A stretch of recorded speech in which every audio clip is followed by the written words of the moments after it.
Hello, my name is Jonathan Renke, and I am the Digital Media Director at Village Church of Lincolnshire. And the reason you're hearing my voice today is because we have an interview with one of VCL's ministry partners that I want to share with you. I got to sit down and talk with Damaris Lorta, Chief Development Officer, at a safe place in Lake County. And the talk we had was so important. Not just for being aware of one of our ministry partners, but being aware of what Jesus is doing in Lake County and the needs that are being met by a safe place in Lake County.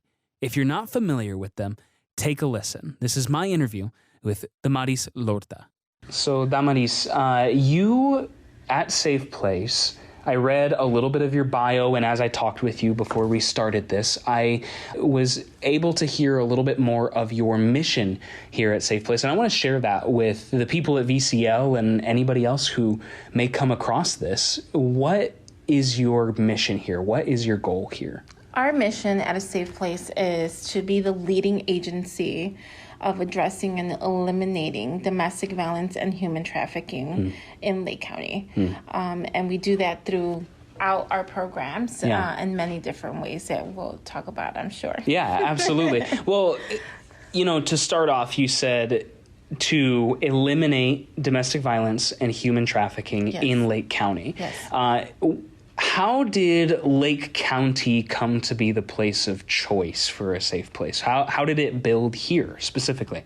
So we started 45 years. We are celebrating our 45th year this year. That's exciting. And it started before we got incorporated. There was a task force that was created by the police department, Waukegan Police Department, and the state attorneys as a need that they were facing on all the calls that they were getting on domestic violence. So that's what we started with domestic violence as a need that the community was facing. Then there was nowhere to go. There was nowhere for the police, the state attorneys, the judges to send people that were reporting domestic abuse, and A Safe Place was born. We didn't want to limit our services to just residents of Waukegan because all of Lake County was needing it. So we expanded to Lake County.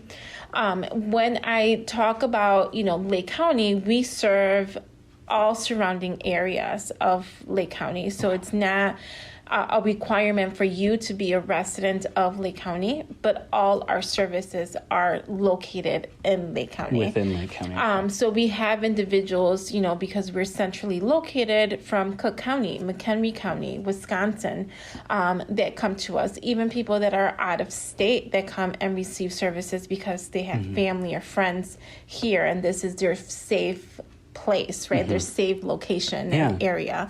But yes, we are focused in Lake County based on a need that Lake County had that no one else was filling. Yeah. Now, this is something that I think shocked me when I first heard it, and I'm sure it will to some of you who are listening as well. Human trafficking in America, in Illinois, in Lake County. Domestic violence, I think, is a horror that everybody can understand.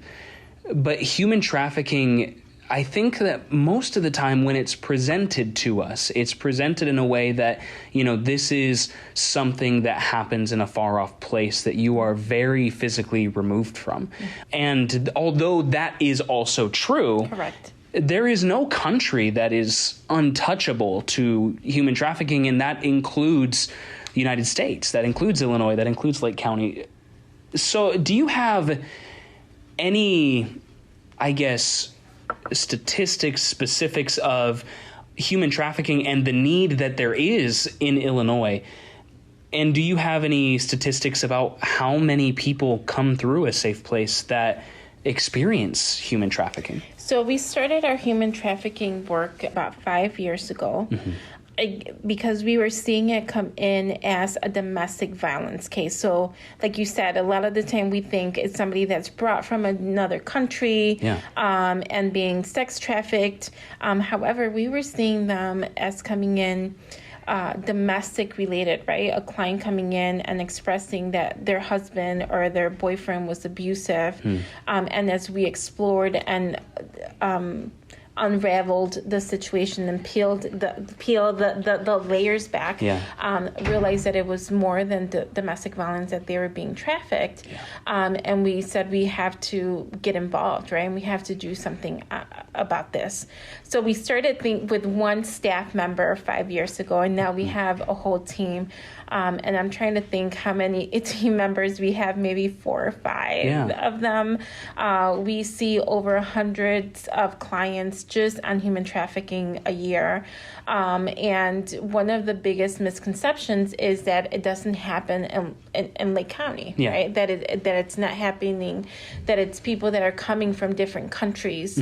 However, the reality is that it can be our neighbors. It can be people that we grew up with that are doing this to their loved ones, that are doing this to other friends. And it's something that we take very seriously, and that we work with the state's attorneys and we work with the Lake County Sheriff's Task Force Against Human Trafficking to make sure that when those cases get brought up, that the victims on those cases have resources of where to get help. Now, you have a multifaceted ministry here. It's a shelter. It's a place for people to come and find a literal safe place to be and to exist without the fear of what has been lurking over them on a consistent basis. But it is so much more than just a place to stay. What are some of the things here that you do to help women and men and children heal and grow and feel like they can find and rebuild their life, in a new way? I love that you said that. A lot of people that know of a safe place, the first thing they think about is a shelter, right? Because that's how we started. I shared with you all earlier, we started with an emergency shelter. And we have moved on beyond and expanded beyond the emergency shelter. Not all the clients that we serve have been to the emergency shelter. You may have somebody that has already separated from the person who's abusing them, however, is still being harassed, or the kids are still being used as a way to manipulate them, and they need counseling, or they need supportive services. So we provide all of that. We provide emergency shelter for those that are fleeing imminent danger. We provide counseling, individual or support groups for either clients in our shelter or clients in the community as a whole that are experiencing or have experienced domestic violence and can't find a way out, or what's next in my life. One of the biggest barriers is the barrier of housing, right? If I have to leave, where am I going? I don't want to go to an emergency shelter, or I don't need an emergency shelter. I need more of a permanent housing situation. So we have housing units throughout Lake County to help break down that barrier. We have our legal advocacy program that assists with orders of protection and helping individuals get orders to say the abuser cannot come near you. They have to stay a certain distance away from you, and bring that up to the court system. We have a family visitation center. Again, post-separation, the abuse can continue, and the courts may find it necessary for the family to go into the family visitation to provide a safe exchange of the children, or supervised visits for the children to make sure that the children continue to have a healthy relationship with both parents. A lot of the time, the children are not the issue; they're just caught in the middle of it. So if we separate the parents and provide that space, both parents are able to have a healthy relationship with the child. We have a lot of youth services to go out and do prevention and education pieces. So talking about gun violence, gang violence, domestic violence, healthy relationships, red flags, and providing counseling and therapeutic opportunities at the schools for the children to be able to process that. And then one of the unique things that we have with our agency is that we also provide services for individuals that have caused the abuse, right? It is important if, like I said at the beginning, we are to eliminate domestic violence and human trafficking, we have to address the costs of that. And if we don't address the persons that are doing the violence, they're just going to find a new victim on it, and the cycle will continue. So that's very important for us to address as well. That's an exciting, facet to what you guys do here, because I don't, this may be true in many other ministries. I'm sure that it is, but it's something that I hadn't heard of before, which is perpetuating, people's, how you minister to them as well to help them heal, because there is brokenness in them. Hurt people. Correct. And you're right that there is so much value in helping the victims, and we need to.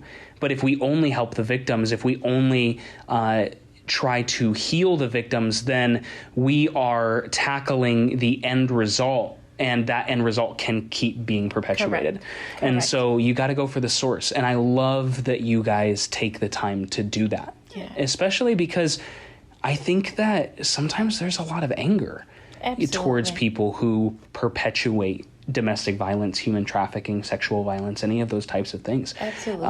It can be hard to have grace and maybe a sense of love towards them to be able to serve them.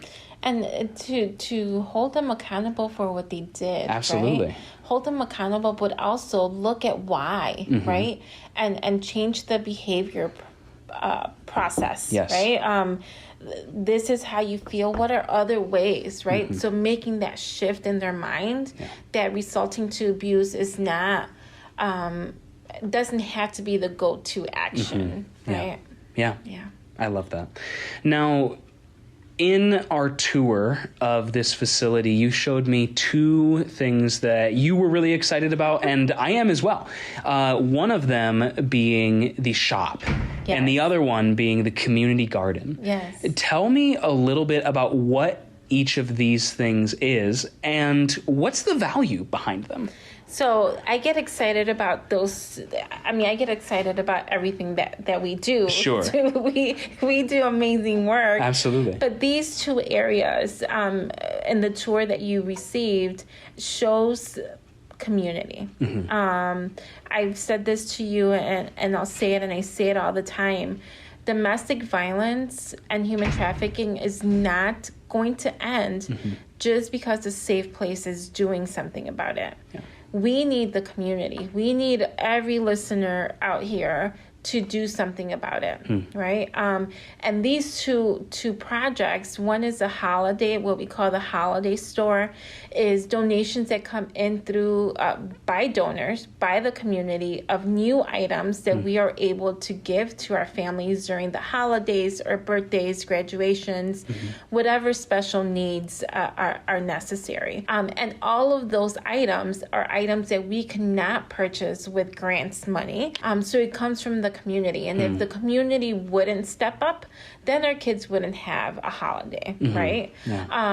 Our garden is another way to build community within our clients. It's a community garden. Community was able to help us build that garden. So it was created. Our kids were able to plant seeds and watch them grow and then transfer them into the garden. And now we have community partners coming in and teaching cooking lessons with the crops that are being grown and harvest. So it's a whole process that shows you the value of community getting involved and the impact that it has on our families. They know that all of that is possible due to donations. This is not something that we're going out and buying. And they're so grateful that we've had individuals that have received items from our holiday store come back and say, you helped me when I was in need, and now I'm giving back to those that are here now. And I get chills because I love to hear those stories, and then to share that with our donors to say, you made an impact. Like that, people remember that room. For our families to say, we cooked a meal with vegetables that we grew, right? And I was able to provide for my family. That goes a long way, and it's restoring, helping our clients in their healing journey, but restoring their sense of community and trust in the community, because a lot of our clients have lost that in the process. And are afraid and don't trust, and seeing this restores that. And especially for, you know, parents and people who aren't parents as well, who experience this. I mean, what a beautiful thing that it's not just, you know, hey, instead of the holiday shop, it's not just, you know, come up to this box and we will give you something, or, you know, come up to this line and we will hand you your dinner. But it's a sense of agency, a sense of control that maybe they haven't been able to experience in the past. Haven't been able to, and they haven't been encouraged to, again, having that choice and having that team behind you, right, to say, we're providing you this because we know you can do it. Yes. And if you can't do it, we will be by your side to help you do it. It's just great. I love our community. I love our donors and the support that we get from everybody. That's awesome. How can people who are listening right now be a part, whether it's by volunteer, whether it's by financial giving? What are some of your needs, and how can they take part in it? So I say everybody on this that's listening, everybody that gets this can do something really easy that doesn't cost anything, and it's share, right? Share the information. If you go out to one or two people and say, have you heard of a safe place and the work that they do, you are helping. You are making a difference, because you don't know who is going to need that resource. 1 in 3 women and 1 in 7 men will be victims of domestic violence in their lifetime. So we don't know a lot of the time who is being impacted at home. So 1, sharing this information. 2, volunteer work. And volunteer work comes in a lot of shapes and ways. You can help by hands-on and working directly with clients if that is something that you want to do. You can volunteer to help us sort out donations, cleaning rooms, organizing, helping us with the garden, helping us maintain our rooms where we provide services clean and neat and inviting for our clients. So painting jobs, cleaning jobs, sorting jobs. We have events throughout the year. So if you are a party planner and you want to help create these events where not only do we raise money, but also raise community awareness, that's an opportunity. If you're back end and like administration, filing, answering phones, we're looking for volunteers to help with marketing pieces. So a lot of opportunities to get involved and engaged. Being part of a committee, right, that we offer. Obviously, monetary donations are always welcome, because there's always a need and there's always a gap between grants that we received, funding that we received, and what we need, right, for our everyday, to run our agency every day to day. So monetary donations are always welcomed. Donations of items that you use on a daily basis, your toilet paper, paper towel, toothbrush, lotion, deodorant, right? Shampoo, conditioner. Behind you, there's a stack of back-to-school backpacks. Yeah, there is. Right? There's a ton of them. I wish I could show you. They're awesome. So there's backpacks here. So items that you use from day to day, from the moment that you wake up in the morning to the moment that you lay down in bed, pillows, sheets. Those are items that we need, that our clients need, and that we utilize from day to day. That's excellent. Damaris, thank you so much for taking the time to show me what you're doing here and taking the time to talk to us. I am so excited for what God is doing and what he will continue to do here. And please know that we will be praying. Yes. And we are thankful for what you are doing for our community and for the cause of Christ. Thank you so much for the opportunity and for this. I know that in our line of work and with the grants that we receive, that we can't be, religious or whatever, but I can share personally that this is more than a job. Mm-hmm. It is my calling. Mm-hmm. And I have been told more than once, right? Yeah. In many different ways, that this is where I need to be. Mm-hmm. And every time I even have a slight doubt, interviews like this happen and people come into my life that are a reminder that I am here for a reason and that you are here for a reason and that we have a lot of work to do, but we're supported. That's right. And we will make it happen. That's right. And it is not work done in vain. That's for sure. Correct. Thank you so much. Absolutely. Thank you. VCL, I'm excited to say that A Safe Place is a local ministry partner for us that we give to on a consistent basis and support. But if you listen to this and you feel called to either help with your hands or donate individually, I would encourage you to go to asafeplaceforhelp.org. That's asafeplaceforhelp.org. We're called to make disciples, and there are plenty of different opportunities from various different fields to do that. But if you're wondering where that place is for you, I would suggest checking this out. See if this is what God has for you. Again, if you'd like to volunteer or donate individually, you can go to asafeplaceforhelp.org. Thanks for joining me today. We'll talk to you all soon.